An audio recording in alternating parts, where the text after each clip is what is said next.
El ejército estadounidense se encuentra desplegado a la frontera, con soldados de infantería, vehículos blindados, drones de vigilancia y un refuerzo masivo de la patrulla fronteriza, además de equipos especializados en inteligencia y operaciones conjuntas con México.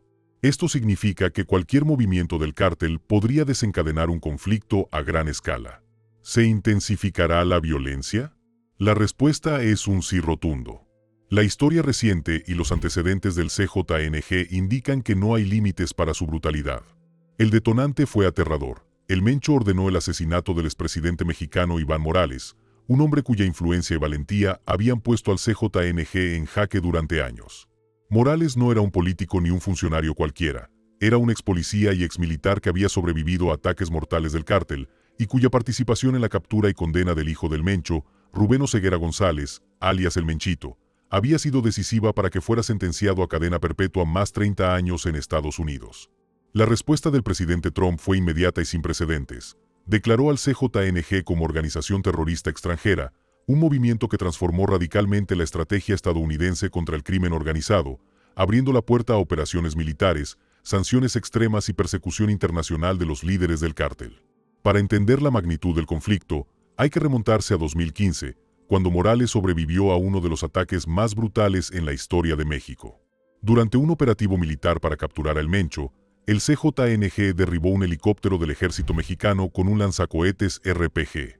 La explosión mató a 6 soldados y dejó a Morales atrapado entre los restos, con más del 70% de su cuerpo quemado. La comunidad médica estaba asombrada de que aún respirara, y su recuperación se convirtió en un símbolo de resistencia contra la barbarie del cártel. Tras recuperarse, Morales recibió medallas y honores presidenciales, convirtiéndose en un héroe nacional cuya historia inspiró a miles de policías y militares. Años después, en septiembre de 2024, Iván Morales se presentó ante un tribunal en Estados Unidos para testificar contra Rubén Oseguera González, alias el Menchito, quien había sido extraditado de México en 2020 tras una larga y compleja batalla legal. Rubén, de 28 años, era considerado el número 2 del CJNG, el hombre que reportaba directamente a su padre, Nemesio Oseguera Cervantes, el Mencho, y que había consolidado la presencia del cártel en ciudades estratégicas tanto en México como en Estados Unidos, incluyendo Guadalajara, Chicago y otros puntos neurálgicos de la ruta del narcotráfico internacional. El testimonio de Morales fue determinante. Permitió que el tribunal dictara una condena histórica de cadena perpetua más 30 años, enviando un mensaje claro y sin precedentes. Incluso los líderes intermedios del cártel, aquellos que operan tras bambalinas y mantienen la maquinaria criminal en funcionamiento, no están fuera del alcance de la justicia internacional. Pero para el Mencho, esto no fue simplemente un revés judicial, fue una humillación personal y estratégica. Morales no solo había sobrevivido a un ataque mortal en 2015, cuando un helicóptero militar fue derribado por el CJNG con granadas propulsadas por cohetes, sino que además había frustrado los planes del cártel para mantener su legado intacto. Durante 10 años, el CJNG lo buscó sin éxito. Morales vivió escondido bajo una identidad falsa, moviéndose constantemente con su familia, siempre consciente de que cualquier descuido podría costarle la vida. Su supervivencia era un acto heroico, pero también un recordatorio permanente del desafío que representaba para el Mencho y su imperio criminal. Sin embargo, el 1 de mayo de 2025, en el aniversario del ataque al helicóptero, el cártel finalmente lo localizó en Temesco.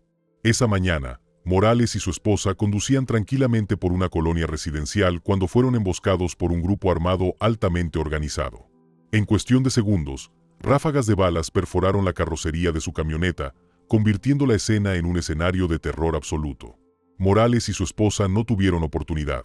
Fue una ejecución meticulosamente planeada, un mensaje directo a Estados Unidos y a cualquiera que se atreviera a enfrentarse al CJNG. El impacto del asesinato fue inmediato y de alcance internacional. Para los analistas de inteligencia estadounidenses, no había dudas. Se trataba de una venganza directa, un acto de provocación calculado contra un héroe federal que había desafiado al hijo del narcotraficante más buscado del planeta. La administración Trump reaccionó con rapidez e intensidad, implementando sanciones masivas. 5 líderes del CJNG fueron identificados y congelados sus activos, prohibiendo a ciudadanos y empresas estadounidenses cualquier tipo de interacción comercial con ellos. Esta medida marcó un cambio radical en la estrategia de seguridad.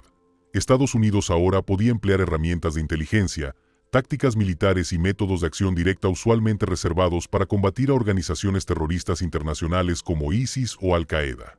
Además de las sanciones económicas, el CJNG fue sometido a una presión constante de inteligencia estadounidense, incluyendo operaciones encubiertas, vigilancia satelital, intercepciones de comunicaciones y redadas coordinadas para capturar a sus líderes clave.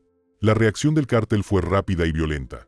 Se registraron enfrentamientos abiertos en carreteras, ataques a convoys de seguridad, asesinatos selectivos y emboscadas en varias regiones de Jalisco, Michoacán y otras zonas estratégicas, dejando claro que el Mencho estaba dispuesto a desafiar cualquier límite, incluso bajo la supervisión directa de fuerzas internacionales. La historia de Morales y su asesinato también expuso la vulnerabilidad estructural de México frente a los cárteles. Durante años, la corrupción política y la complicidad de funcionarios locales habían permitido que el CJNG operara con impunidad, financiando operaciones de exterminio, manteniendo campos de entrenamiento y asegurando rutas de narcotráfico sin obstáculos. Solo la intervención directa de Estados Unidos y la presión internacional lograron finalmente alterar este equilibrio de poder, aunque a un costo humano altísimo. Este evento no solo alteró la seguridad interna en México, sino que también tuvo repercusiones geopolíticas. El asesinato de Morales y la escalada del CJNG obligaron a Estados Unidos a considerar acciones militares más allá de la frontera, incluyendo despliegues preventivos, operaciones coordinadas con las fuerzas mexicanas y la activación de protocolos de seguridad en consulados y ciudades fronterizas, algo sin precedentes en la historia reciente de la lucha contra el narcotráfico. Se abrió un nuevo frente en la guerra contra el crimen organizado, donde la acción militar y la inteligencia estratégica se combinaron para intentar neutralizar a un cártel que se había convertido en un actor capaz de desafiar directamente a Washington. Finalmente, la muerte de Morales no es solo una tragedia personal, representa un punto de inflexión estratégico. Es un símbolo de la guerra total entre un cártel que desafía las leyes y un gobierno dispuesto a rediseñar las reglas del combate. La historia de Morales, su heroísmo, su supervivencia milagrosa y su ejecución calculada, muestran cómo el CJNG ha evolucionado hasta convertirse en un actor capaz de enfrentar a potencias extranjeras y cómo la respuesta estadounidense, encabezada por Trump, podría marcar el inicio de una nueva fase de confrontación, con consecuencias que podrían redefinir la seguridad de toda la región y alterar la percepción global sobre la eficacia del combate internacional contra el crimen organizado. Entonces llegó el mensaje, alto, claro e imposible de ignorar. El régimen de terror del CJNG en México, con sus vastas redes de narcotráfico y su escalofriante tráfico de mujeres hacia Estados Unidos, ha destruido innumerables vidas inocentes, declaró con firmeza el secretario del Tesoro estadounidense, Scott Bessent. Estamos utilizando todos los recursos posibles para acabar con ellos, añadió, dejando en claro que la ofensiva no sería simbólica sino total. Las sanciones apuntaron a miembros clave del cártel como Gonzalo Mendoza Gaitán, un teniente sospechoso de dirigir campos de entrenamiento clandestinos donde las víctimas desaparecían sin dejar rastro, y Ricardo Ruiz Velasco, presunto organizador del macabro asesinato transmitido en vivo de la influencer Valeria Márquez. Un crimen que estremeció tanto a México como a Estados Unidos por su extrema brutalidad y su carácter público, destinado a sembrar terror y demostrar la impunidad con la que actuaba el cártel. Posteriormente, Donald Trump lanzó un ataque directo contra el propio Nemesio Oseguera Cervantes, alias El Mencho, el líder del CJNG. Aumentó la recompensa por su cabeza a $15 millones, una de las cifras más altas jamás ofrecidas en la historia de Estados Unidos por un fugitivo. Solo terroristas internacionales, dictadores genocidas o criminales de guerra habían alcanzado esas cantidades. La pregunta surgió de inmediato, ¿por qué ahora? Porque el asesinato de Iván Morales no fue un crimen ordinario, no se trató solo de eliminar a un testigo incómodo. Demostró al mundo que el CJNG se atrevió a cruzar una línea roja que pocos hubieran imaginado, asesinar a un ciudadano estadounidense bajo protección judicial y en pleno proceso legal. Fue un desafío directo a la autoridad de Washington, y Trump, fiel a su estilo directo, no iba a permitir que semejante desafío quedara sin respuesta. Sin embargo, aquí es donde la historia se vuelve aún más escalofriante. A pesar de la presión internacional, del acoso mediático y de las operaciones conjuntas para cortar sus finanzas, el CJNG no muestra señales de debilidad. Al contrario, se ha vuelto más violento, más calculador y mucho más cruel. Y hablando de crueldad, no existe otra palabra para describir lo que las autoridades mexicanas descubrieron en marzo de 2025. Ese mes, justo cuando Estados Unidos intensificaba su ofensiva contra el cártel, las fuerzas mexicanas toparon con algo que superaba cualquier relato de violencia conocido. Se trataba de un rancho en Jalisco, cerca de Tochitlán, aparentemente anodino, remoto, silencioso, olvidado. A simple vista, Parecía una típica casa de seguridad más, como tantas otras descubiertas en la interminable guerra contra el narcotráfico. Pero lo que escondía debajo era una pesadilla inimaginable. Al entrar, las autoridades hallaron montones de huesos quemados, ropa desgarrada, zapatos, gafas y bolsos. Entre los restos había también pertenencias infantiles, pequeños juguetes y prendas diminutas que helaron la sangre de los peritos. El hallazgo más perturbador fue la existencia de 3 crematorios ocultos bajo tierra, estructuras construidas con precisión para desaparecer cuerpos en masa. En un rincón, iluminado por velas medio fundidas, yacía un altar macabro a la Santa Muerte, un símbolo oscuro que muchos sicarios del cártel utilizan como escudo espiritual y como justificación para sus crímenes. La cadena Al Jazeera transmitió imágenes desde el lugar y el impacto fue inmediato. México quedó conmocionado y enfurecido. Se organizaron protestas espontáneas en distintas ciudades. Ciudadanos indignados colocaron montones de zapatos en plazas públicas, como símbolo de las víctimas que jamás volverían. Lo que se había encontrado no era simplemente un escondite, era un campo de exterminio en toda regla. Los lugareños le pusieron un nombre, la Esquelita del Terror, porque además de funcionar como horno de muerte, también era un campo de entrenamiento para nuevos reclutas del cártel. Pero esos reclutas no eran jóvenes voluntarios que buscaban dinero rápido. Muchos habían sido secuestrados de diferentes regiones de México, arrancados de sus familias y obligados a convertirse en asesinos despiadados. Un sobreviviente relató que la primera fase del entrenamiento consistía en luchar a muerte contra otros cautivos, sin armas, solo a puño limpio. El que se negaba era ejecutado al instante. El objetivo era claro, deshumanizar, borrar toda empatía y moldear sicarios incapaces de sentir compasión. Las autoridades estiman que más de 200 personas fueron procesadas en ese solo rancho, aunque la mayoría jamás salió con vida. Lo más indignante es que ese lugar ya había sido allanado en septiembre de 2024, pero las autoridades no detectaron, o no quisieron detectar, la magnitud de los horrores que allí ocurrían. En entrevistas con News Nation, Chris Dalby, autor de World of Crime, sugirió 2 hipótesis inquietantes. O se trató de una incompetencia monumental, o de una red de corrupción de alto nivel que permitió al CJNG operar con total impunidad a escasos kilómetros de Guadalajara, una de las ciudades más importantes del país. El rancho no salió a la luz por casualidad.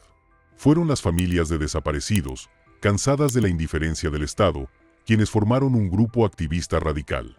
Armados con palas, drones y testimonios anónimos, emprendieron su propia investigación y recibieron la pista que los condujo a la Esquelita del Terror. Ellos mismos grabaron videos del hallazgo, 3 hornos, restos de balas incrustadas en las paredes, dientes humanos mezclados con cenizas y fragmentos de cuerpos calcinados. Algunos sobrevivientes narraron que, además de los combates a muerte, había un circuito de obstáculos y torturas físicas. Los reclutas eran obligados a arrastrarse entre lodo, atravesar neumáticos y resistir jornadas prolongadas de hambre y sed. Los que no podían continuar eran eliminados sin piedad. Una madre, entre lágrimas, declaró frente a los periodistas: «Estoy convencida de que mi hija estuvo aquí. Nunca nos apoyaron. Nunca quisieron escuchar. Y cuando por fin encontramos algo, lo único que nos preguntan es, ¿qué tienen? ¿Qué hallaron?». El CJNG, al ver que la noticia explotaba en medios internacionales, respondió con un video propagandístico de 4 minutos. En él, un grupo de sicarios encapuchados negaba todo con furia, asegurando que el rancho era un montaje mediático, una especie de película de terror inventada por las madres para desprestigiarlos. Pero lo más sorprendente ocurrió después. Durante las investigaciones oficiales, la Fiscalía Mexicana arrestó al alcalde de Tochitlán, José Murguía Santiago, acusado de conspirar con el CJNG para proteger y encubrir el rancho durante años. Aunque Murguía ha negado rotundamente las acusaciones, la indignación nacional crece y el escándalo ha puesto en evidencia el vínculo entre el crimen organizado y la política local. Porque lo que este caso revela no es solo la brutalidad de un cártel, sino también la complicidad política, la corrupción sistémica y el fracaso de las instituciones mexicanas. Y mientras tanto, la pregunta sigue abierta. ¿Cuántos más lugares como la Esquelita del Terror siguen escondidos bajo tierra, esperando ser descubiertos? Cada hallazgo nuevo demuestra que la guerra contra el CJNG no es solo una lucha contra criminales armados, sino también contra un sistema que permite que estas atrocidades continúen, mientras millones de ciudadanos viven bajo amenaza constante.